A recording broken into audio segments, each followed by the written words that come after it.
Hi there, and welcome to the Skylight Books author reading series. If you'd like to learn more about us and our many upcoming author events, please visit skylightbooks.com, where you can browse our inventory, buy books, and join our Friends with Benefits Club. You can also follow us on Twitter, Tumblr, and Facebook. To speak to a real live bookseller like me, please call 323-660-1175. Thanks for your support, and enjoy. We're so happy to be having this event, and I have introduced Ali Liebegott and Michelle T. many times over the years. It's always been a pleasure. We know that Michelle has written many books, many, like 1,000 books, right, Michelle? You've written like 1,000 books. Ali Liebegott, of course, is also a well-respected, well-established author and television writer. And we're so happy to be here to celebrate Beth Pickens.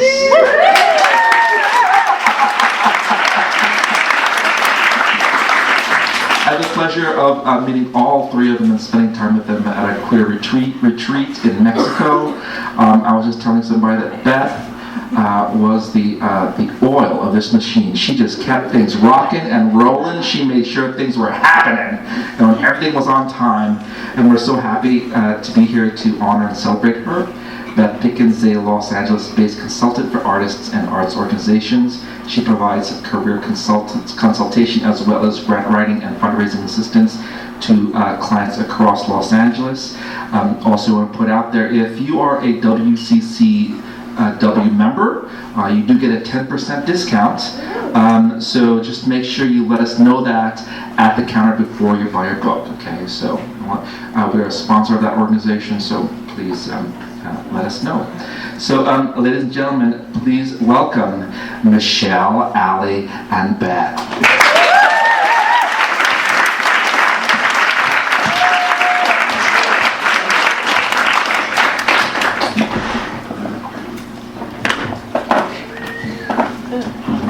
We're here to roast Beth Pickens. Did they not give you a microphone? You don't. We'll talk for you. We've got this. Don't worry. Good job with your book, though. Yeah. Welcome to being a published author where you get nothing. Look at these. This is a very good-looking crowd. It really is. I have to take all of your pictures for Beth. Okay. This is very exciting. There's going to be a portrait studio in the back. Okay, everybody. I'm going to count to 3. You're going to say, hi, Beth. Oh, yeah, I got to go like that. Oh, my God. Okay, 1, 2, 3. Hi, Beth. So great. Should we do some fun facts about Beth Pickens? Yeah. Beth is a Capricorn, which if you know her at all, a lot of you probably already know that, because she's so Capricornian. Beth Pickens saved my literary organization in San Francisco. That's many years ago. I was running a literary organization that still exists, and it's very robust. It's called Radar Productions, and it's amazing. But as a writer and not a business person, I started this nonprofit, and then once the grants started to come in, it was amazing, but I didn't know what to do because there's paperwork attached to grants, which is terrifying. And so I almost just threw the whole thing in the garbage, even though it was changing my life for the better. And my mentor said, hire Beth Pickens, pay her $25 an hour. And I said, okay. And I did. I hired Beth Pickens and I paid her $25 an hour, and she saved Radar Productions. And she took it from the sort of like DIY, I'm terrified of money, nobody cares about me mentality. We're just going to do things sort of like in the gutter. And she kind of polished us up and got people to give us more money and put us up in hotels when we traveled, and everyone's life changed. So there's something. It's true. Beth Pickens is the oil of the machine. Michelle, me and Beth all ran a retreat in Mexico for, how many years was it? 5 or 6. 5 or 6 years that we raised money to bring queer artists to Mexico to work on their books for 2 weeks out of the year, and also to give us a way to bring home feral animals. And we served over 60 writers, I think, during that time, and rescued 3 cats and 2 dogs, I think, and ate a lot of ice cream.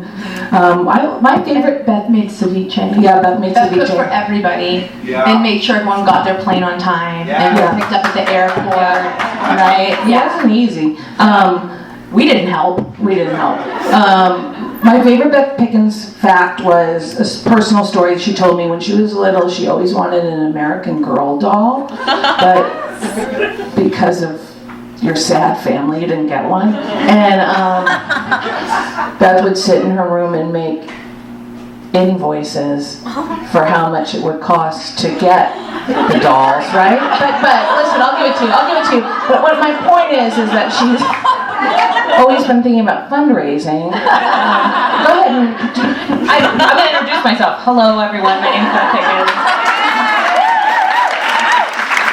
I wrote this book, Your Art Will Save Your Life, and I want to thank Skylight Books so much. This is my neighborhood bookstore. I am a proud member. I've always been a member since we moved here. I encourage you all to get memberships tonight, because I care about fundraising. And this is my first actual author event. This is my first reading, and I couldn't be more proud that it is here at Skylight. Thank you, Jen Whitty. Thank you, Noelle. Thank you, Skylight. Thanks for being here and being open. What is more important than a bookstore? I love bookstores. And thank you, Michelle T. and Ellie Liebegott. I mean, you're thanked many times in the book, but I will say it again. Because this book wouldn't have happened without all of our working together, making that queer writers retreat happen. That was so much of what I do now professionally is because of that experience. And a lot of you know me, but for all the strangers here, let me tell you a little bit about what this book is, why you're here. So I've written essentially a self-help book and love letter to artists and writers, because you're my favorite people. I see a lot of artists out here tonight, and after the election happened, you know which one I mean. I'll be talking about it in my reading, but things were really hard for a lot of my artist clients, and so I wanted to use my skill set to provide a set of tools for artists working in these times so that they can be engaged in their communities and still have their creative practice, because a lot of artists thought, well, I can't do both. That seems impossible. So I think what we're going to do is I'm going to read a little bit from it, right? Mm-hmm. And then you're going to ask some questions. We're going to do some other things. Does that sound all right? Mm-hmm. Does Dan? So I'm going to start with reading the actual opening love letter.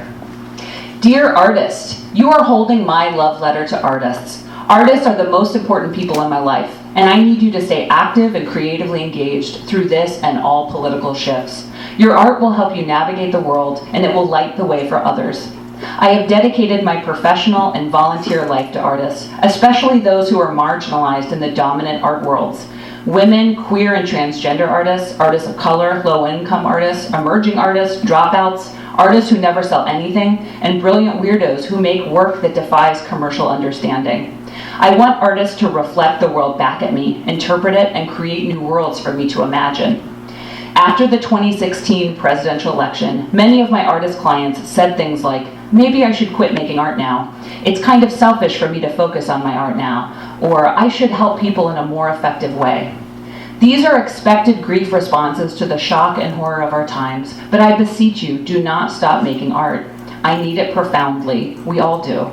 Anytime you feel overwhelmed by humanity's impact on people, animals, and the planet, or really anytime you think you cannot leave the house because the world is too hard, I want you to think about the art, performance, music, books, and films that have made you want to be alive. Think about how those artists, like you, probably felt overwhelmed by their lives and the times they were living in, but they made the thing anyway. Your future audiences need your work, so you need to make it. I focus on history for perspective. This helps me take strategic next steps. I read about artists making work during war, in times of violence, and despite systemic neglect. For example, I like to look to artists living during the AIDS pandemic years. I read a lot about the role artists and activists played in changing science, research, policy, and culture. The AIDS movement was largely orchestrated by artists and activists, many of whom were young and watching their friends die. Today, we're in a different time and place. Depending on who you are, the Trump administration may not impact you drastically, or you may encounter devastating, life-changing experiences. We don't know what will happen, but historically, under oppressive regimes and fascist governments, it is the brave and creative ones who lead, who solve problems, and who incite, inspire, organize, comfort, satirize, and reflect. You are not alone. You have what you need for your life, for art, and for justice. Stay with your creative path, trust your vision, and know that your contributions will matter to someone else.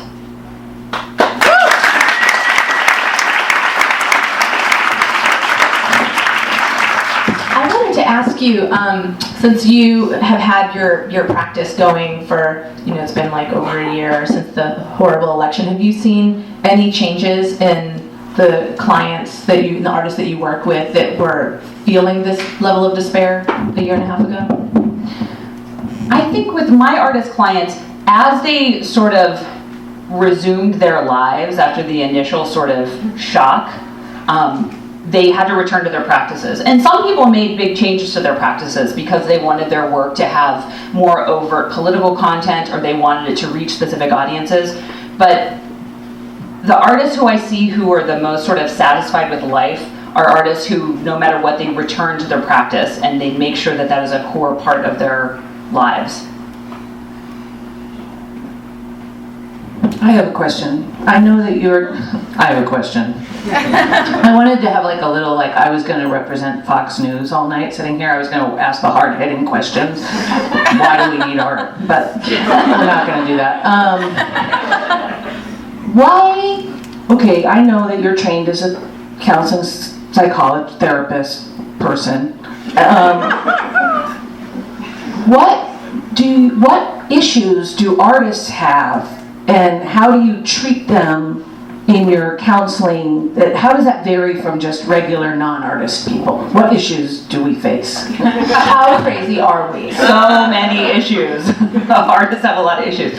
No, I do think that people who are wired to make art, sort of my working definition of artists, unlike me and the rest of the world who are not artists, is that artists have to be creatively engaged in order to be alive. My experience of artists is that they are people who, a way they communicate, stay grounded, and take care of themselves is their creative practice. And that's not true for non-artists. I don't have to be creatively engaged to be alive. I do lots of other things to take care of myself, but that's not one of them. And I think artists don't necessarily realize that it's something different about them. It's a special thing that's about them. And I think one of the challenges that comes with that gift is a kind of a sensitivity to the world and an observation that might be heightened compared to other people. And so specific issues that artists face really clearly is we live in an art negative culture. Our country spends very little money on the arts.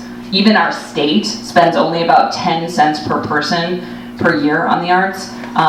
The data about what our country does versus other countries globally is really terrifying about how much money our country spends on the arts. And if you artists probably notice this and experience this, especially if you have peers working in other countries that are better funded.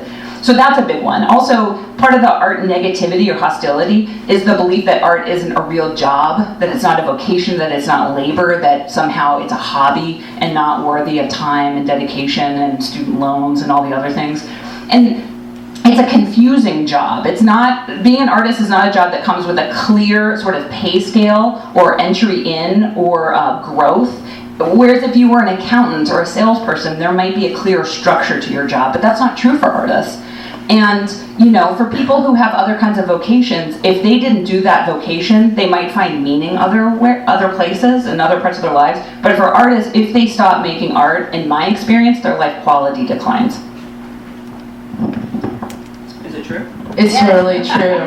It's so nice to feel understood by Beth Pickens. Beth Pickens, one thing that was really cool when we went to the, when Beth was running the Radar Lab retreat, she coined the term spooky writer face, because when we were all done working, we'd all sort of drift out like weird zombies, just sort of and she'd be like, "Why are you guys so spooky?"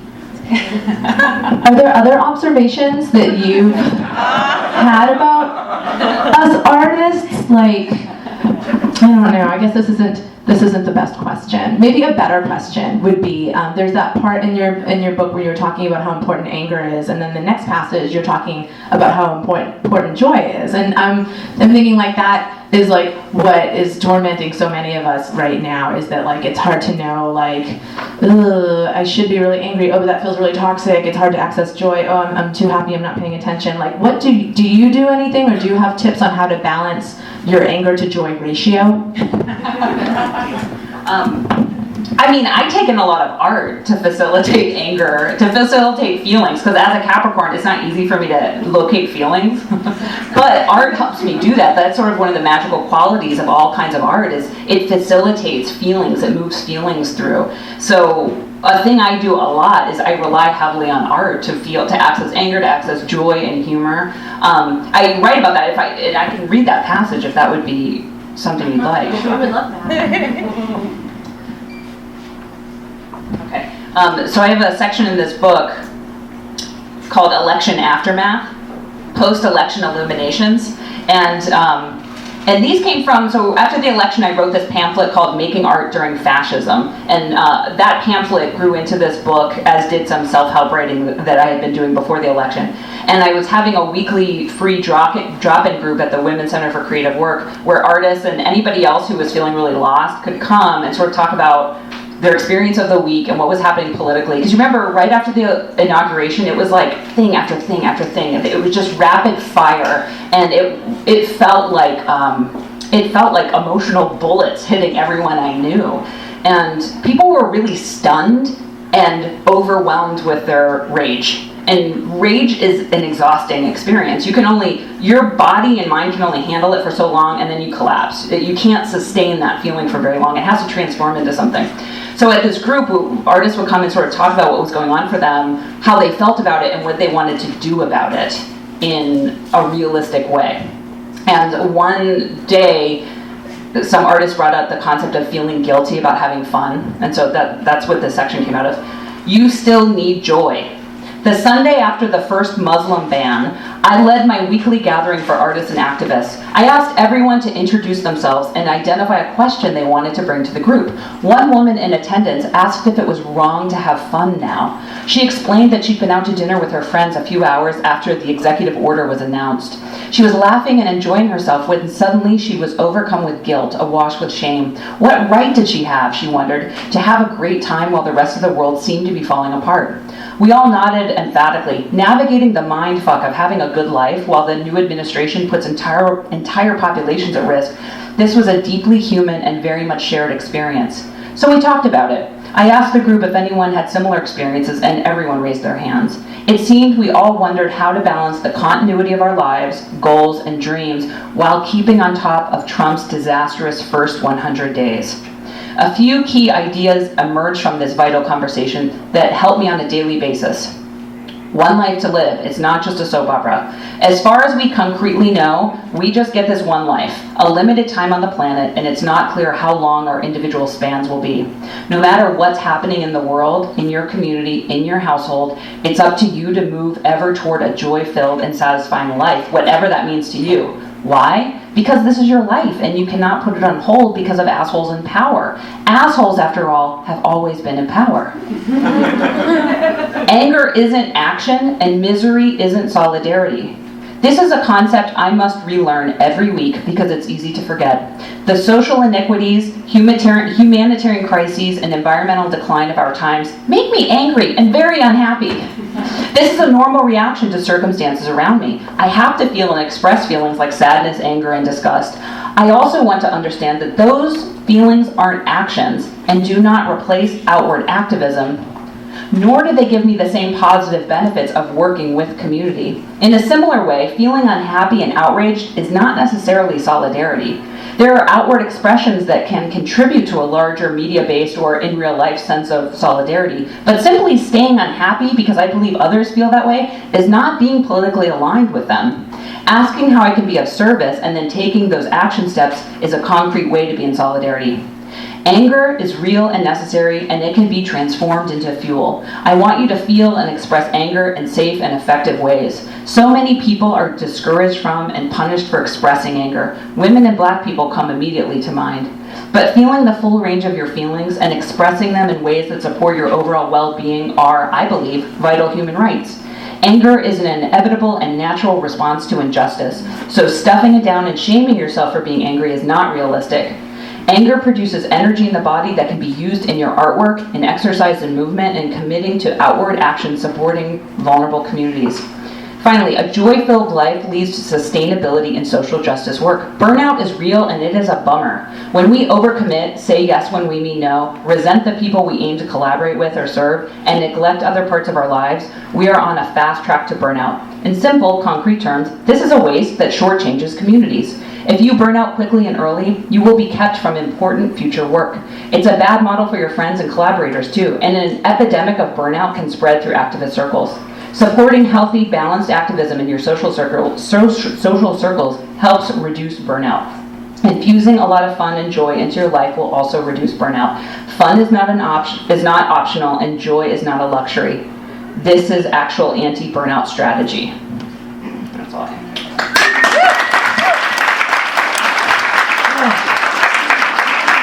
Pickens, you were just writing that down the hall in our house, and I had no idea. Watching the Mets play baseball. Meanwhile, what are you doing? You know? I have a question about. My favorite part of the love letter is when you address artists who don't sell work, or artists who we have this. I think it's so confusing as a writer or an artist in our society and Los Angeles is such a special place for this, but the idea that if someone doesn't buy the work or if someone doesn't approve the work, even I've been writing for like 30 years, which is crazy. Like, I've had thoughts in my life, like, am I just a crazy person who managed to get my journal published? Or am I a writer, even though I've done this for 30 years? You know what I mean? So I guess my question is, what are the tools and strategies for artists and writers who are not, especially marginalized artists who suffer under capitalism, you know, what are our tools to keep moving forward despite like maybe outside help? Is any of that clear? Should I not be a writer? Allie hasn't actually read the book yet, so she's doing a really good job asking questions. It's not true. I think she read it. There is no correlation between the value of your work and its merit and external resources. There's no correlation between the two.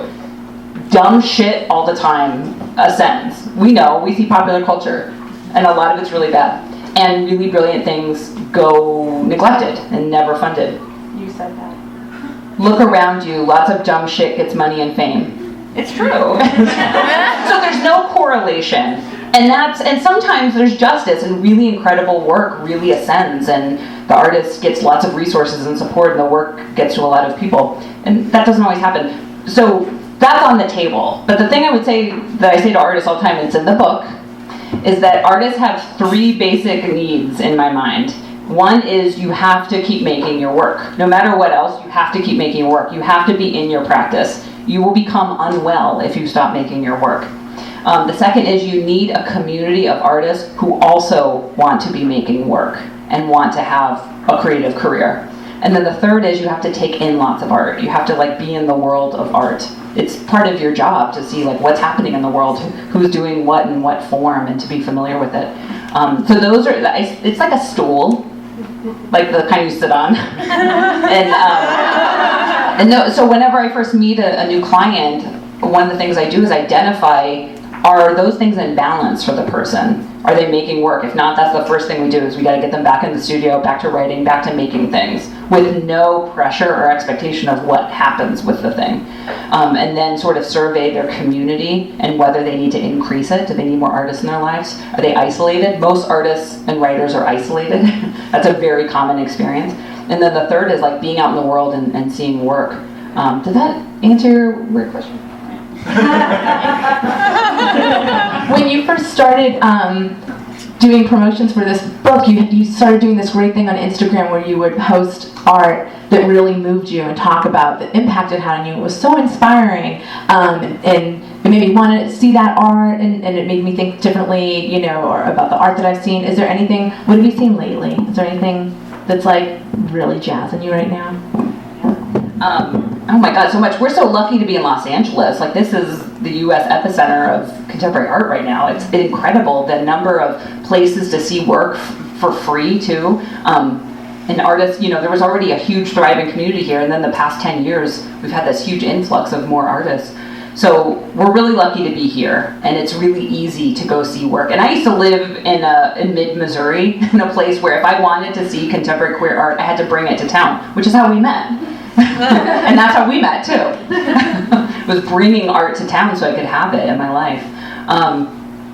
Something I just saw, something I go to every month that really fuels me is Dynasty Handbags Weirdo Night at Zebulon, monthly weird performance night, which is, Dynasty Handbag is a performance persona of the artist Jibs Cameron, and you both performed at Weirdo Night, and every month I go to this, and I've cried at like the past few, because it's one of the places that facilitates emotion for me, even though it's all comedic, weird performance. But it's like I'm in this room, and before the show starts, Jibs always plays like really obscure videos, like weird, like Lilliput's entire catalog, and then every video by Aaliyah, and old Prince videos you've never seen. There's really great videos playing really big before the show starts. It just like sets the mood. So I'm seeing like all these old videos I haven't seen for a long time, or I've never seen. And then every month she brings in 4 performers in different performance and multimedia performance who do really weird, wonderful things that are usually dealing with their sort of anger and outrage at the world in really absurd ways. And the crowd is like smoking hot, and it's really packed, and it just feels like, oh, I'm with my people, and I'm getting the world reflected back at me for an hour and a half, and it's magical.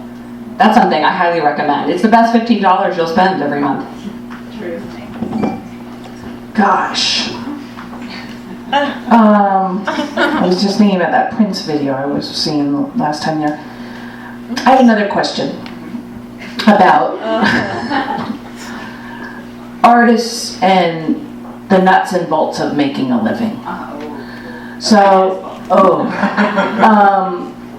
what I know that this sort of about the old thing, that narrative that like, oh, if I don't make my living making art, then I'm not an artist, or if I'm not, or maybe I have to write I remember I had to write this article for Self magazine once for money, and remember, and they had, I was like, it was $5,000, I had to do it, and but I didn't know what was in Self magazine, and I picked it up, and the article in there was about this woman getting labia reduction surgery, and I thought, geez, what am I going to offer Self magazine, but how do, my question is, how do I need laser labia reduction? We talked about this at home, you're right. But no, my question is, how do you know, like, what percentage of your life to spend making a living when you're someone who has to make a living, you don't have a net, you know what I mean? And like, and balance, and that question of like, oh, okay, now I'm writing a book to pay my bills, and do you have any advice for writers to kind of be in touch, or artists to be in touch with their internal compass while also having to feed themselves? Yeah, most artists, if we just like drew a big circle around every artist and writer in every discipline, most of them don't make all of their money from their art. Most of them make a fraction or none of their income through their art, and that's a reality. I think there's strategies. So with every artist, what we would do is sort of look at where they are right now financially. I do a lot of personal finance work with artists. Like I said, I think that'll be the next book, because I love talking about money. And I help the artists sort of identify like reality-based thinking about their own income and expenses and where they are in their life and their unique situation regarding family and how they live and where they live. But the reality is most artists have to work jobs that are not their work, maybe not even using their creative skill, and that's fine, that's okay. it's not necessarily better. This is going to sound crazy, but go with me on this. It's not necessarily better to have open expanses of time. I write about this in the book. A lot of my clients who go on retreats, for example, will have an emergency session with me when they get to the retreat, because they will lose their shit once they get there, because they're not used to having this open expanse of time, and it's hard to transition into it. And that suddenly the pressure really feels big that, well, I've only got this 2 weeks, or I've only got this 6 weeks, or I've only got these 3 months. I've got to produce everything right now. So working is not, having jobby jobs for money to take care of yourself, that's not, you're not being condemned to something bad. I think actually the schedule can be useful. I've watched you when you've had open expanses of time. I've watched many artists with open expanses of time, so that's really great. But I think there are strategies any artist can take to move their work toward yielding some income, and that's a long game. It's not something that happens. It's a hard question to answer, like, for all artists, because every discipline is so different, and some disciplines naturally have things that you can sell, like objects or skills, and others are really challenging. But I think sort of being acceptance that even if your work never makes you money, you are going to have to make it the rest of your life. It's a part of your life path as an artist. That is a thing you're going to be doing. And if the artist can accept that and be in acceptance that I'm just going to be making art forever, it might make me some money, it might not, but no matter what, I'm still going to be doing it, then some peace will come. It's really hard in capitalism for artists. Maybe that'll be the title of the next book. I have a really important question that came from reading your book, and it is, write it down. Do you really think I should try acting even though I'm 47 years old and have ruined my body with tattoos? Yes. Yes, you should do all of the things, right? And you're actually such a good teacher for that. I've learned that from you, because I am wired to do none of the things ever. But like, you're a risk-taking person who wants to have all of the experiences. So yes, of course you should act. Even though we've all ruined our bodies with tattoos. Luckily, most of Los Angeles has. You should do all of the things. So all of you, whatever things you're thinking that sound crazy, you have to do it. You don't know what seed that will plant. Do any of you guys have a question for Beth Pickens? You don't even have to pay her for it right now. Though you should buy her book. Yeah. We'll just give you a minute. Could you talk about, when you said starting that retreat sort of saved your life, could you talk about your experience of coming fully into this place in your life? I wrote about it. Maybe that would be a good thing to close with, is reading this little section that I was going to read, the personal essay about why art's important to me by Beth Pickens. I'll read that. How about that? Okay. The realization that art could first save and then expand my life came when I was a teenager in a troubled home, referenced by Liebegott. Life with my mentally ill mother and alcoholic father near Pittsburgh, Pennsylvania, before the internet, was difficult.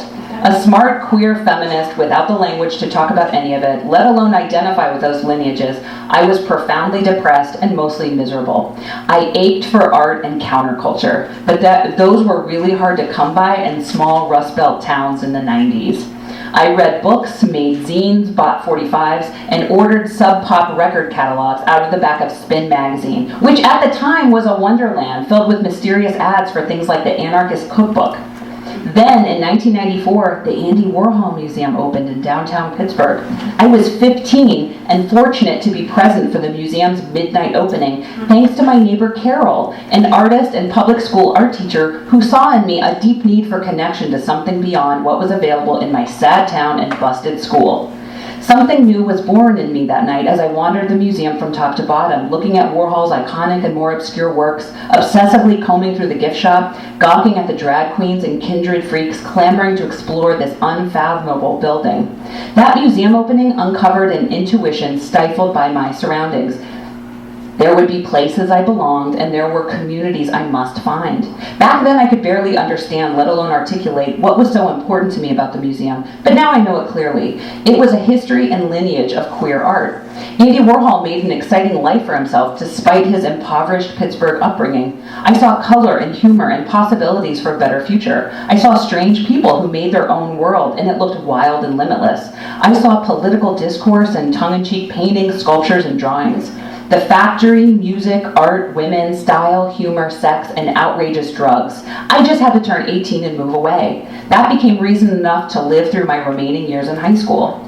It's been more than 20 years since that night at the Andy Warhol Museum, and since then I have consistently heavily relied on artists to make me want to be in the world at its worst and embody a deeper experience of life at its best. I'll stop right there.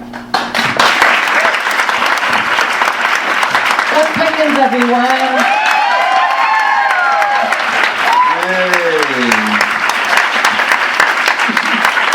I did have a question, actually. So, if one wanted to access your services, how would one reach out to you? How would one go about asking for your rates? Yeah. I mean, good luck. I never take clients, which is why I wrote this book.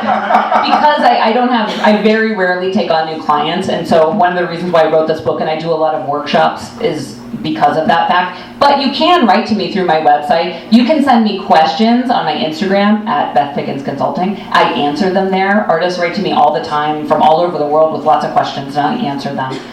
But yeah, I'm very reachable, even if I can't take you on as my client right now. Okay, terrific. But I do want to point out, you do have a chance to maybe ask her a question or two in the signing line.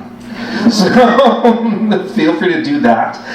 We have copies of her book available at the register, as well as books by Michelle and Allie, so feel free to buy them also. They'll be over here and sign away.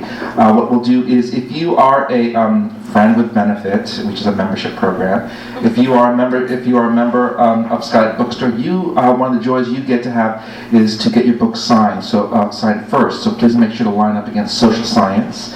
And then when you want to get your book signed by our wonderful authors here, please line up against travel and travel writing. Okay? So thank you all very much for coming, and enjoy the story.